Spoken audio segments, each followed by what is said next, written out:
مارا بار سرابيون ده كان فيلسوف رواقي سوري، عاش في الفترة ما بين القرن الأول والثالث الميلادي.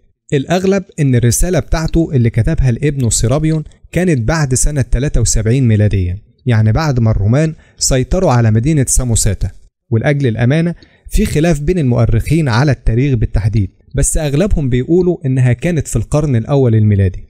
في الرسالة دي بيتكلم عن الظلم اللي حصل ل3 حكماء: سقراط اللي قتلوه اليونانيين، وفيثاغورس اللي حرقوه أهل ساموس، والملك الحكيم بتاع اليهود اللي قتلوه اليهود.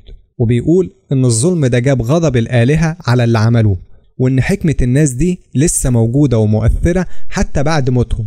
وبيذكر كمان إن مملكة اليهود انتهت بعد فترة قصيرة من قتلهم لملكهم الحكيم.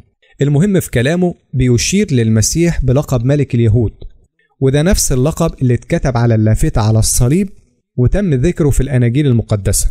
وكمان بيقول إن المسيح لسه عايش بتعاليمه اللي نشرها. وكتير من العلماء بيعتبروا مارا بار سرابيون ده راجل وثني، يعني ما كانش مسيحي، وده بيخلي شهادته ليها قيمة كبيرة لأنها جاية من طرف محايد. وفي علماء تانيين بيقولوا إنه ممكن يكون كان مؤمن بالله، لكن الأهم إن الرسالة بتاعته ما فيهاش أي كلام عن المسيحية بشكل مباشر، وده بيخليها شهادة مستقلة، وبيربط بين قتل اليهود لملكهم الحكيم وبين خراب مملكتهم. وده ممكن يكون إشارة لخراب أورشليم اللي حصل بعد صلب المسيح بفترة قصيرة. وفي كمان رأي بيقول إنه يمكن يكون سمع عن المسيح وتعليمه من المسيحيين اللي كانوا موجودين في المنطقة في الوقت ده. بس حتى لو ده صحيح، شهادته بتظل مهمة لأنها بتأكد إن المسيح كان معروف في الفترة دي وإنه اتصلب.